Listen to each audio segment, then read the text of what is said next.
جب مولوی صاحب کی میت اٹھانے کا وقت آیا تو وہاں موجود لوگوں نے ایک اور حیرت انگیز اور عبرتناک منظر دیکھا۔ جیسے ہی جنازہ اٹھایا گیا تو اس کا وزن غیر معمولی حد تک بڑھ گیا تھا۔ لوگ جو معمولی سے جنازے کو آسانی سے اٹھا سکتے تھے اب اسے بمشکل سنبھال پا رہے تھے۔ کچھ افراد نے اسے اٹھانے کی کوشش کی مگر وہ بار بار تھک کر پیچھے ہٹ گئے۔ یہ منظر دیکھ کر لوگ ایک دوسرے کو دیکھنے لگے، ان کے دلوں میں خوف اور حیرت چھا گئی۔ سرگوشیاں ہونے لگیں کہ یہ کیا معاملہ ہے، کیا یہ اللہ کی ناراضگی کا اشارہ نہیں ہے؟ ان کی میت کی یہ حالت واضح طور پر بتا رہی تھی کہ انہوں نے اپنی زندگی میں کوئی نہ کوئی گناہ ضرور کیا تھا۔ آخرکار بڑی مشکلوں سے جب مولوی صاحب کی میت کو قبر کے قریب لایا گیا، جیسے ہی انہیں قبر میں اتارا جانے لگا تو ایک اور دل دہلا دینے والا منظر پیش آیا۔ قبر اچانک تنگ اور بوجھل محسوس ہونے لگی اور میت کو قبر میں رکھتے ہی زمین نے ایسا محسوس کرایا جیسے وہ میت کو قبول کرنے سے انکار کر رہی ہو۔ قبر کے اندر سے ایک عجیب سی بدبو اٹھنے لگی جس نے وہاں موجود ہر شخص کو ہلا کر رکھ دیا۔ لوگوں کے چہروں پر خوف نمایاں تھا۔ جیسے ہی انہیں قبر کے اندر رکھا گیا تو وہاں موجود لوگوں نے محسوس کیا کہ قبر کے اندر پہلے ہی بے شمار کیڑے مکوڑے موجود ہیں۔ یہ کیڑے اس طرح حرکت کر رہے تھے جیسے وہ پہلے سے کسی شکار کا انتظار کر رہے ہوں۔ قبر کے اندر عجیب سی گرمی کی شدت محسوس ہو رہی تھی، جیسے وہ جگہ عام زمین کا حصہ نہ ہو بلکہ کسی عذاب کا نمونہ ہو۔ لوگ جو پہلے ہی مولوی صاحب کی بیماری اور میت کی حالت دیکھ کر حیران تھے، اب اس منظر سے پوری طرح خوفزدہ ہو گئے۔ جلدی مولوی صاحب کی تدفین مکمل کی گئی کیونکہ کوئی بھی وہاں زیادہ دیر رکنے کی ہمت نہیں کر پا رہا تھا۔ جیسے ہی تدفین ختم ہوئی، لوگ بغیر ایک دوسرے سے کچھ کہے تیزی سے قبرستان سے نکلنے لگے۔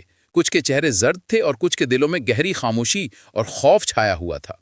اب لوگ خوف اور حیرت کے ساتھ سیدھے ان کی بیوی کے پاس پہنچے۔ سب کے دل میں ایک ہی سوال تھا، آخر مولوی صاحب جو اتنے نیک اور عبادت گزار دکھائی دیتے تھے وہ کون سے ایسے گناہ کرتے تھے جن کی وجہ سے ان کا انجام اتنا عبرتناک ہوا؟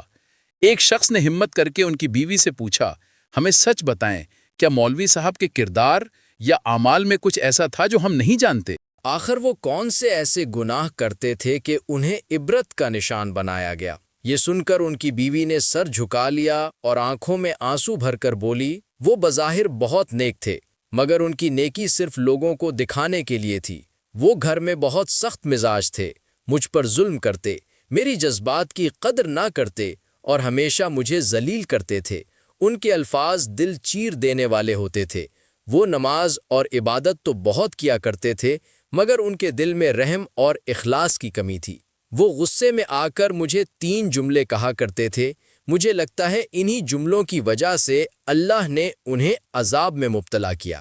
لوگوں نے حیرت سے پوچھا، وہ جملے کون سے تھے؟ عورت نے کہا، میرے شوہر کا پہلا جملہ یہ تھا، تم 2 ٹکے کی عورت ہو، تم میرے بغیر کچھ بھی نہیں۔ اس جملے سے ان کے اندر کا تکبر ظاہر ہوتا تھا۔ وہ اپنے برابر کسی کو نہیں سمجھتے تھے، یہاں تک کہ اپنی بیوی کو بھی نہیں۔ وہ صرف نام کمانے کے لیے نماز پڑھتے تھے مگر ان کے اندر کا حال کالا سیاہ تھا۔ جب وہ مجھے کہتے کہ تم 2 ٹکے کی عورت ہو تو مجھے بے حد دکھ ہوتا۔ میں رونے لگتی، اللہ کے حضور رویا کرتی اور کہتی، اے اللہ، میرا فیصلہ تو ہی کرے گا۔ میرے اللہ نے کچھ اس طرح کا فیصلہ کیا کہ ایک عبادت گزار کو سب کے سامنے میرے 3 جملوں کی وجہ سے عبرت کا نشانہ بنا دیا۔ وہ بولی، میرے بھائیوں، سب کچھ کرنا لیکن بیوی کے سامنے کبھی تکبر مت کرنا، ورنہ یاد رکھنا تمہارا ہنستا بستا گھر اجڑ جائے گا۔ یہاں میں تمہیں ایک اور سبق آموز واقعہ سنانا ضروری سمجھوں گا۔ ایک متکبر شوہر نے اپنی بیوی کو دھکے دے کر گھر سے باہر نکال دیا اور کہا، یہ گھر تمہارے لیے نہیں ہے، تم جیسی عورت میرے لائق نہیں ہو۔ بیوی زمین پر گر کر آسمان کی طرف دیکھتے ہوئے کہنے لگی، اے اللہ، تو میرا انصاف دیکھ رہا ہے۔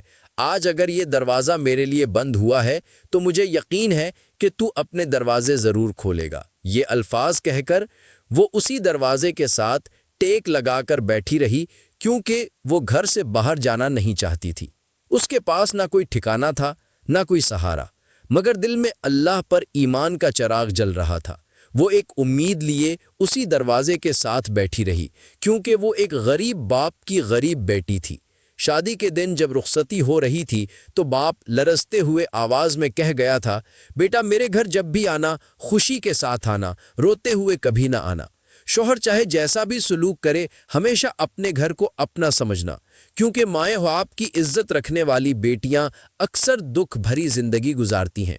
شوہر نے غصے میں آ کر اسے گھر سے دھکا دے دیا تھا، مگر وہ کسی اور دروازے کے جانے کا سوچ بھی نہیں سکتی تھی، کیونکہ جو باعزت بیٹیاں ہوتی ہیں وہ اپنے ہی گھر کو ترجیح دیتی ہیں، چاہے وہ گھر جنت کے باغوں میں سے باغ ہو یا جہنم کے گڑھوں میں سے گڑھا۔ وہ جانتی تھی کہ اگر وہ اس دروازے کو چھوڑ کر چلی گئی تو اس کے باپ کا سر جھک جائے گا، باپ کی عزت والی پگڑی خاک میں مل جائے گی۔ روتے روتے آنکھ لگ گئی اور اس کے خواب میں اس کے باپ کا چہرہ دکھائی دیا۔ باپ نے اس سے کہا، بیٹا تم میری عزت کا تاج ہو، مگر یاد رکھو تمہاری عزت اللہ کے ہاتھ میں ہے۔ خدا روام میرے بھائیوں، آج اگر تم کسی کی بیٹی پر رحم کرو گے تو اللہ تمہاری نسلوں پر اپنی رحمت نازل کرے گا۔ یہ زندگی کا اصول ہے کہ جو تم بوتے ہو وہی کاٹتے ہو۔ اگر آج تم کسی کی بیٹی کے آنسو پہنچو گے تو کل تمہاری بیٹی کی عزت اور خوشی کا محافظ اللہ خود ہوگا۔ پتہ نہیں ہمارے معاشرے کو کیا ہو گیا ہے، ہم اپنی بیٹیوں کی عزت چاہتے ہیں مگر دوسروں کی بیٹیوں کے ساتھ انصاف کرنا بھول گئے ہیں۔ ہم اپنی بہنوں کے لیے دعا کرتے ہیں مگر کسی اور کی بہن پر ظلم سہتے دیکھ کر خاموش رہ جاتے ہیں۔ خیر، پوری رات وہ گھر کے دروازے سے ٹیک لگا کر پڑی رہی۔ رات کے دوسرے پہر جب شوہر نے دروازہ کھولا تو دیکھا بیوی دروازے سے ٹیک لگا کر سو گئی ہے۔ اتنے میں بیوی کی آنکھ بھی کھل گئی تھی۔ شوہر کا غصہ ابھی بھی ختم نہیں ہوا تھا۔ وہ چلا کر بولا، تم ابھی یہیں بیٹھ کر میری جان کیوں نہیں چھوڑ دیتی؟ مجھ سے بہت دور چلی جاؤ، میں تم جیسی عورت کو دیکھنا پسند نہیں کرتا۔ کانپتی ہوئی بیوی نے ایک گہری سانس لی اور نرم لہجے میں کہا، یہ دروازہ میرا آخری سہارا ہے۔ میرے والد نے کہا تھا کہ بیٹی، اگر کبھی شوہر کا دل دکھائے بغیر اپنا گھر بچایا جا سکے تو ایسا ضرور کرنا۔ میں یہ دروازہ چھوڑ سکتی ہوں مگر اپنے والد کی نصیحت اور اپنی عزت نہیں چھوڑ سکتی۔ شوہر کا دل پھر بھی نہ پسیجھا۔ اس نے زور سے دروازہ بند کیا اور اندر چلا گیا۔ روتی ہوئی بیوی اپنے آنسو پونچھتے ہوئے وہاں سے اٹھی، گرتی سنبھلتی وہ کائنات کے سب سے بڑے بادشاہ کے دروازے تک پہنچ گئی، وہ بادشاہ جس کا دروازہ کبھی بند نہیں ہوتا۔ اس نے اپنے دل کا بوجھ اللہ کے سپرد کر دیا، کیونکہ اسے یقین تھا کہ کائنات کا سب سے بڑا بادشاہ اپنے در پر آنے والے کو خالی ہاتھ نہیں لوٹاتا۔